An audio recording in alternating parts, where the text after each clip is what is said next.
everyone, and welcome. And I have Dr. LaWanna Parker in the house today, and she has some exciting news to talk about. And I want to start by Dr. LaWanna, give us just a short, abbreviated about you. Something, just an introduction about Dr. LaWanna Parker.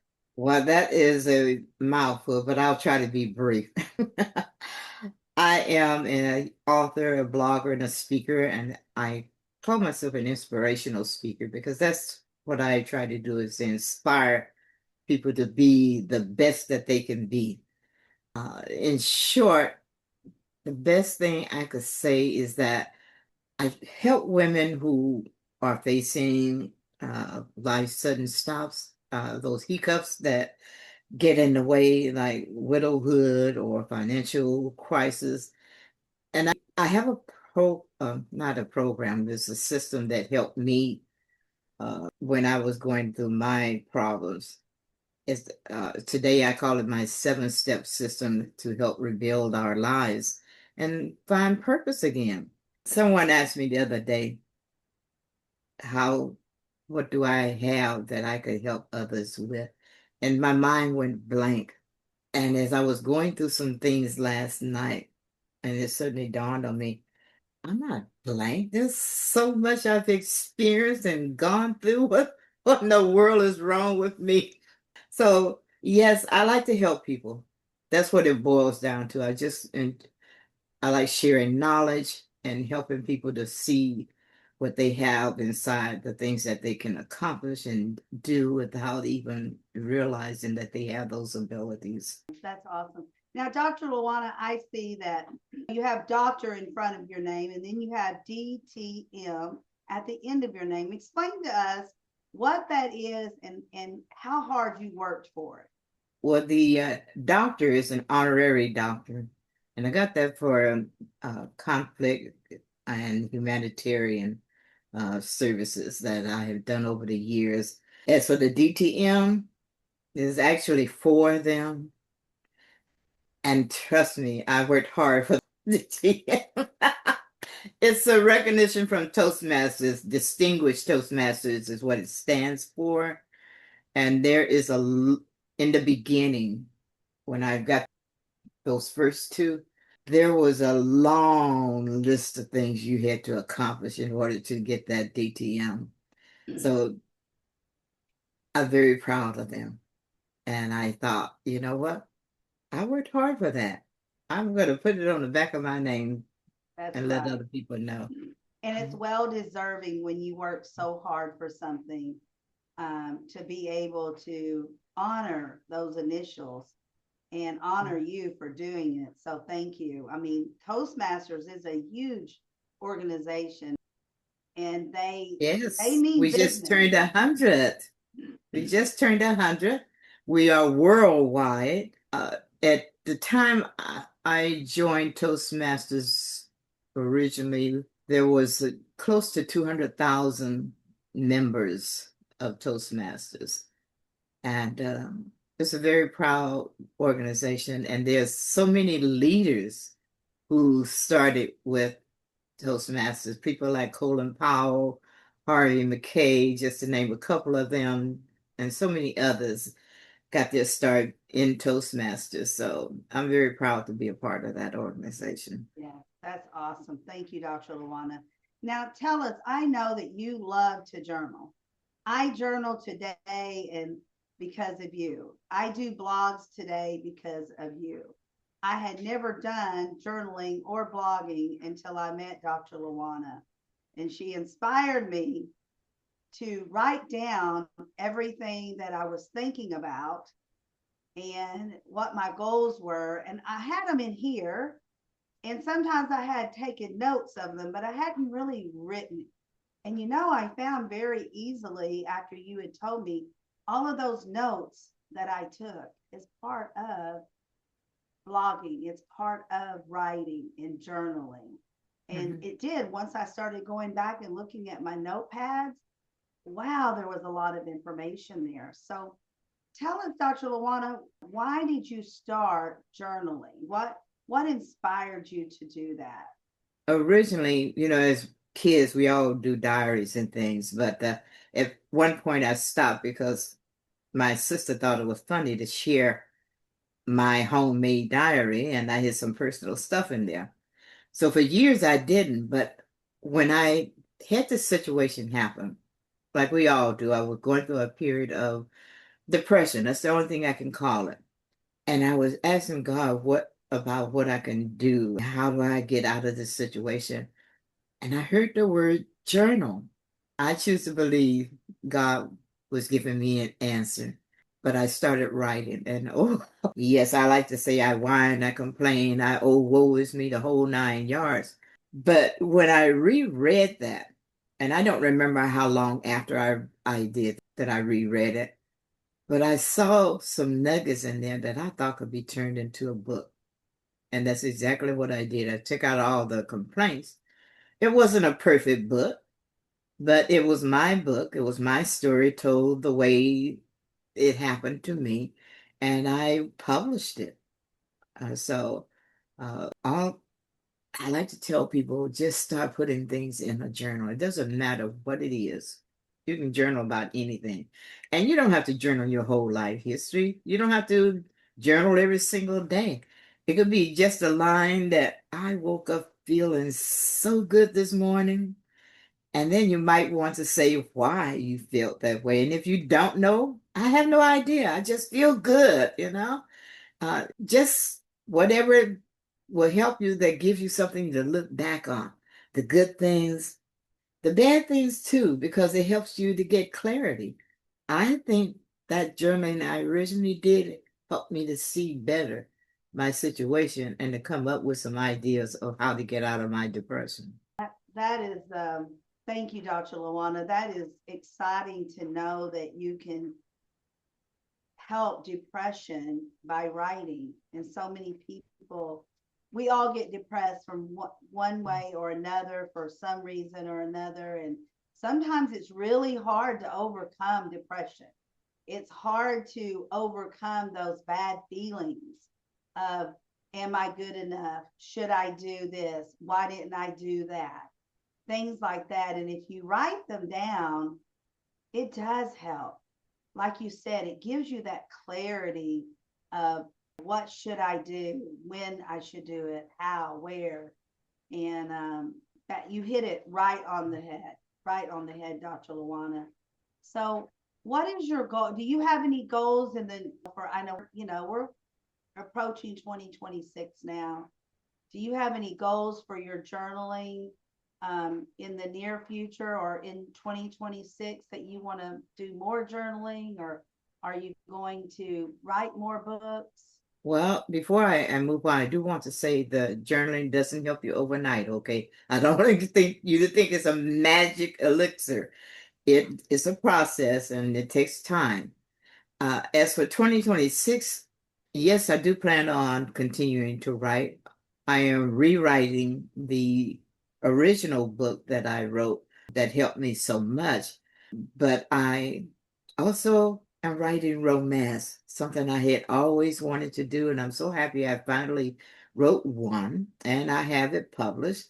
That's a really exciting feeling to know that a dream I've had since, well, junior high school when I started getting interest in romance, and I always wanted to write. So now I finally did it. I am testing something. I'm doing a beta testing program, and the first 10 people who register will get to take that whole 3 month, 12-week program. And it's not going to cost them anything except the testimonial. I want to know how this program worked for them. Do they believe it's worthwhile? I want to get a feel for it. And yes, journaling is going to be part of it, but that's only one part of it. There's more to it that I have planned, and you'll need to be a part of it to find out what that is. But it's all good. And I will continue to write my romance. In fact, I'm working on it as well. So I'm doing two books, one to rewrite the other story and my romance story. I'm excited about the beta program. I can't wait to hear more about it, see it, feel it, touch it. Beta programs are wonderful because you get in and you see what it's about, but you also get to help the owner of it, to expand it so that it can continue to go on after that first 12 weeks. Who's going to be the next people to really be able to get involved? So Mhm. I love beta programs in that situation. Um, so I noticed on the screen you have a $30,000 picture there. Can you tell us a little bit about what does that $30,000 means to you? Well, it's actually a manifestation goal that I set for myself. By December 31st, 2026, my goal is to have an extra 30,000 that I do not have right now. Okay. And the thing about manifestation is that people sometimes get the wrong idea about how that works. They think that if they just start thinking about it, that somehow that money's going to magically appear. Well, it can magically appear, but it comes in different forms. It may come in the form of someone giving you a gift certificate. It could come in the form of someone taking you out to a fancy dinner. There's various ways that it arrives. And I've tested it. So I know what I'm talking about. I've tested it, but I've never tested it this high before. So this is going to be a work in progress. And my main reason for doing this, besides the fact that I could use an extra 30,000, is that when I tell people about this, I want to be able to look them in the eye and say, this is possible. I know it's possible because I've gone through it myself. Now I've done it on the 100 and then I did it on the 1,000, so I know it works. Now I'm testing it on a much higher scale. Wow, wow. And a big number when you're manifesting. That's a big number, Yes. because like you said, work your way up to it. So you went to the 100, you went to the 1,000, and then you went higher. And that's awesome. And I can't wait to watch you flourish while you're getting that. And we always, when you find an extra $10 bill here or a $20 bill there, you go, wow, that came just in time. Where did that Mm-hmm. come from? Mm-hmm. The other day I was cleaning out a bag that belongs to my Pomeranian. It's a bag that when we go somewhere, we pack all her stuff in. It's like a miniature backpack just for Boo Boo. I was cleaning it out the other day because it's been a while, and there was a $20 bill stuck in there. It had been in there for months, and I had just forgotten about it. We had went to a show, and that was my money left over, I guess, from the trade show. And when I came home, I didn't think a thing about it. So it's been sitting in that bag for months. And I'm like, wow, that is awesome. I mean, I was so excited over that $20. Well, you should be. That's from God, or the universe, however you choose to believe. But the similar thing happened to me when I did my manifestation for the 1,000. Who we go to the same meeting. He's an elderly gentleman, 93, and DMV said he couldn't drive anymore. So since it's on my way, I always stop and pick him up and take him with me to the meeting so he doesn't have to call his daughter who lives 20 miles away to pick him up, take him, and then she goes home, come back again to pick him up and bring him home. So I do that for him. And then when I hit this manifestation, I brought him home from the meeting this particular day, and he reached in his back pocket and pulled out his wallet, and I didn't say anything. And then when we stopped at his house, he handed me $50. I said, "What's this for?" And he says, "I just so appreciate the fact that you are willing to pick me up and me back home each month for this meeting." I said, "Well, you don't have to pay." And then I stopped because it suddenly hit me. That was yours. God was giving me part of my manifestation through him. And I said, you know, Thank you so much. I really appreciate the fact that you offered this to me. He said, "No, I appreciate you." And so, that, but sometimes, well, things are sent to us. If we haven't, for example, had I not had this manifestation that go out there, it wouldn't have registered. I would have said, "Oh, you don't have to pay me. I'm passing this way anyway, so you don't have to pay me." Right. And I would have, you know, that would have been a gift from God, but I would have turned it down. So many times I think we do that without Yes. realizing it. Yes. You're right, Dr. LaWanna. I'm of that. Mhm. I'm so guilty of that, of someone offering me something and I decline. And Mhm. why? It's deserving. And you know what? You may as well take it because you don't want to hurt that other person's feelings either. I was just going to say, we not only hurt that individual because we're telling that individual we don't think enough of them to accept what they're offering, but we're Right. also slapping in my case, my heavenly Father in the face and telling him, I don't need your help. You're right. When I know That's the I way. do. That's the way to think about it. That is awesome. So, do you have your 2026 all planned out and ready to rock and roll? I do have it all set. I will begin January the 8th, beginning of the year, so that they have something that they can look at in that second quarter of the year. They can look back and see what they have accomplished. And that gives you the momentum to keep going. Yes. I'm excited about it. I really am because I normally don't do these types of things. I might have a workshop that I do for 2 or 3 hours or something like that. But here I am, I'm investing in 12 weeks because Yes. I want to see that the system that I have put together works not just for me, but for others, for you, that it helps you to move forward in the direction that you want. And if you're thinking it's too late, I I supported my husband. I took care of the kids. I was there for them for everything that they needed to do. And now everybody's gone. And what do I do? I don't have any training. I don't have this or that. I know because I went through the same thing. But we do. We have dreams that we had that we put on hold and may have forgotten about that we can now revive. Mine was writing a romance, and That's I'm right. doing it. That's right. And you know what? I coach so many men as well, but more women feel like they don't deserve to be happy. They don't deserve that next step in their life. They don't deserve to write their own book or to get out there and coach other people or speak on stage or speak virtually. Whatever it is, they don't feel like they deserve it. They don't Mhm. know how. How would I do that? And I feel like it's people like me and you, Dr. LaWanna.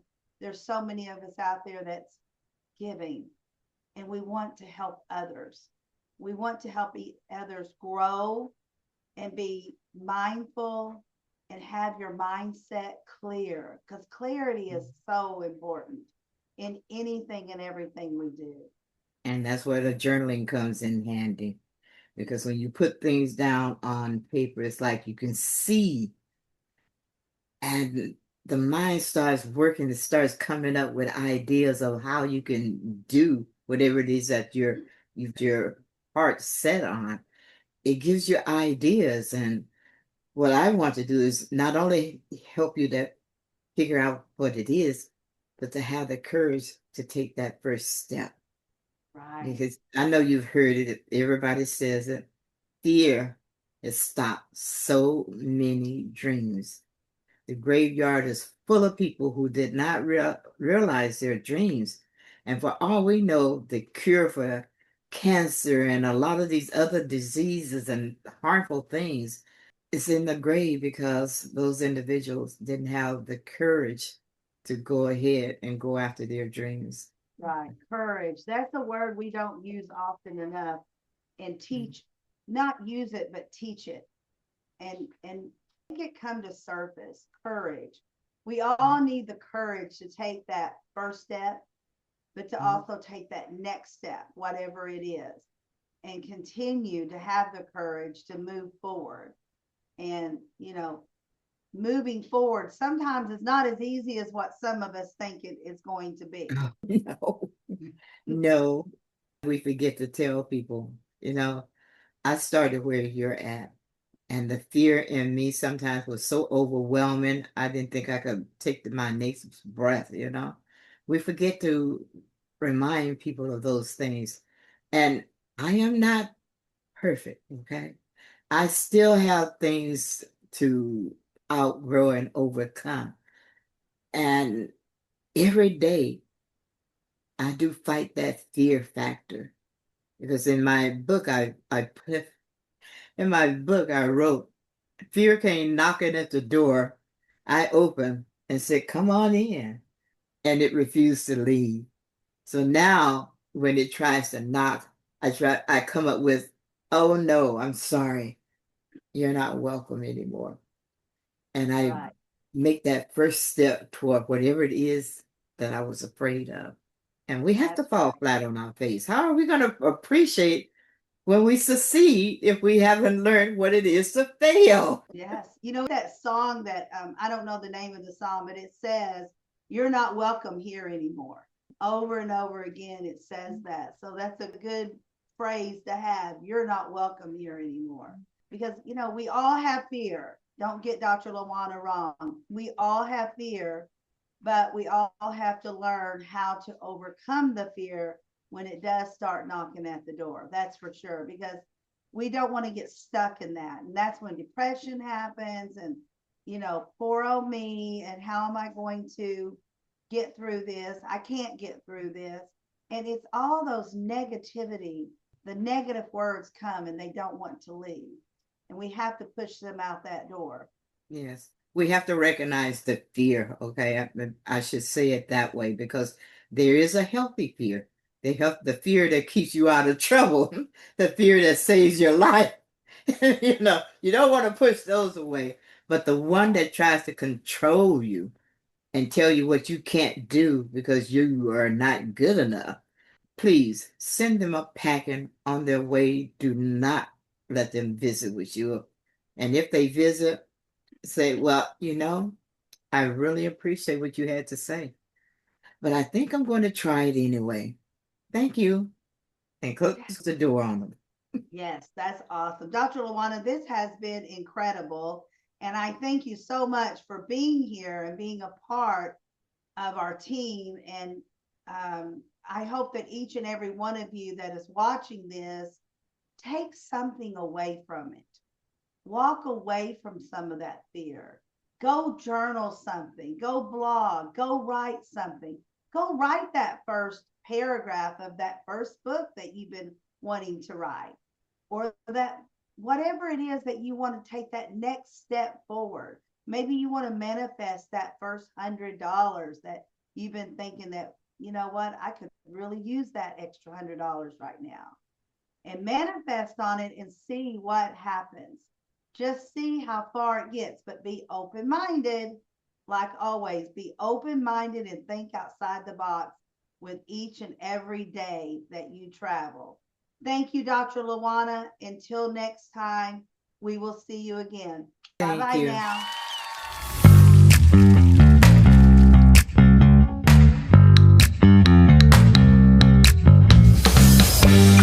now.